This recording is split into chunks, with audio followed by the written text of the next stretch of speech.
says he doesn't care about bonuses for the heads of banks. Who cares what the president thinks about bonuses?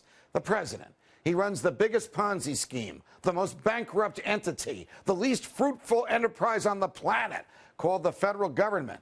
The last time I looked, the Constitution still lets shareholders reward management when it enriches them. And the president has no say in what shareholders decide to pay management, or at least that's the way it's supposed to be. Joining me now is Walter Block, an Austrian school economist and anarcho-libertarian philosopher.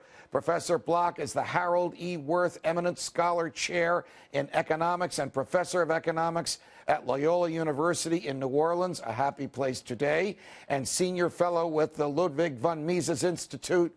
Professor Block, it's a pleasure. Welcome back to Freedom Watch. Thanks for having me again, Judge. How did we get to a point where the president even comments on, and it's even newsworthy, what he thinks about what bankers are earning, what shareholders with their own investments have decided to pay the people who manage those investments? Well, how did we get there? I'd like to blame Obama for that, but really he comes after a long train of abuses. That phrase I got from somewhere. From the Declaration of Independence. Somewhere. And other people, previous presidents have intervened in the economy. They think of themselves as central planners. I don't really understand it. I mean, I thought we won the Cold War fair and square, and now we're adopting their policies. It's just crazy. It does seem that way. I also thought that we recognized after the return of soldiers from World War II, and after some of the horrific economic regulation of the FDR years was relaxed by a Democratic president and a Republican Congress under Harry Truman, and the economy prospered, that so much of this central planning is the reason we call the Great Depression great. Great because it lasted so long. It lasted so long because everything the government did was wrong and extended it. Aren't they doing the same thing now? Absolutely. You know what really ticks me off is they even call it a czar, like a pay czar. Right. E-Z-A-R. I mean, I think they think that they're doing it sort of in fun, but really this is what they're doing. They're adopting Soviet policies, and who is he to not begrudge bonuses or to begrudge bonuses? It's none of his business. We're chatting with Professor Walter Block from Loyola University in New Orleans. Are the bankers afraid to resist this? I mean, as a result of the clamor about the bonus of one of them, I think it was Lloyd Blankfein at Goldman Sachs, he agreed to take $50 million less than what the board of directors authorized to him. And that authorization presumably was based on a contract he has with them. If the company does a certain amount of business, you're entitled to a certain percentage of it. So are these people actually afraid of the pay czar? Are they actually taking less money so that the pay czar won't get his hands on them? Are they afraid to challenge this in a court? Well, I think you're right. I think you put your thumb right on it. It's only human nature to be afraid of bullies, and Obama is a bully. I mean, movie stars have the same sort of a thing. You know, if you're a movie star and your movie does well, you'll get more money than if it doesn't do well. I guess next Obama's going to start, well, no, Hollywood supports him, so he's not going to do that. Right, he's not going to go after the athletes or the movie stars, but he will go after the bankers. I'll tell you what I'm afraid of.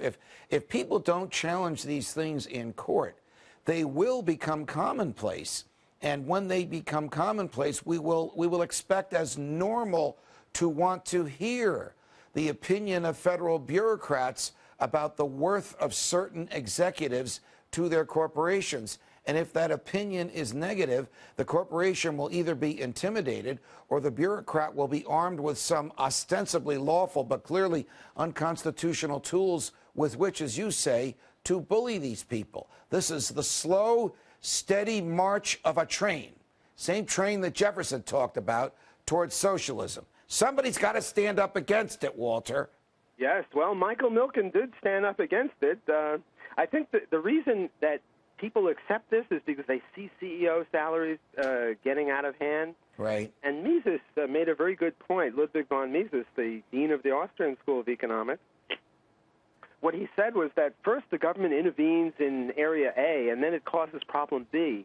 And then what the government does, instead of rescinding what they did at A as they start in with C. Right. Well, right. I mean, Michael Milken was sort of the market's watchdog.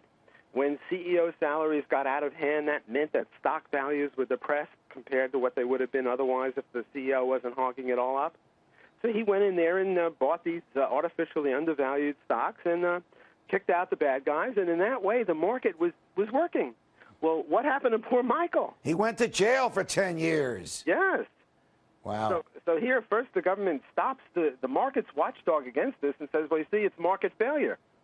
And we have to step in again, but they don't realize that they caused the problem in the first instance. We have to continue talking about this. People have to know what the government is doing in direct and subtle ways, particularly when the government behaves by intimidation rather than by law, because intimidation may change people's opinion to make it commonplace that before you can collect a paycheck, the government has to sign off on it.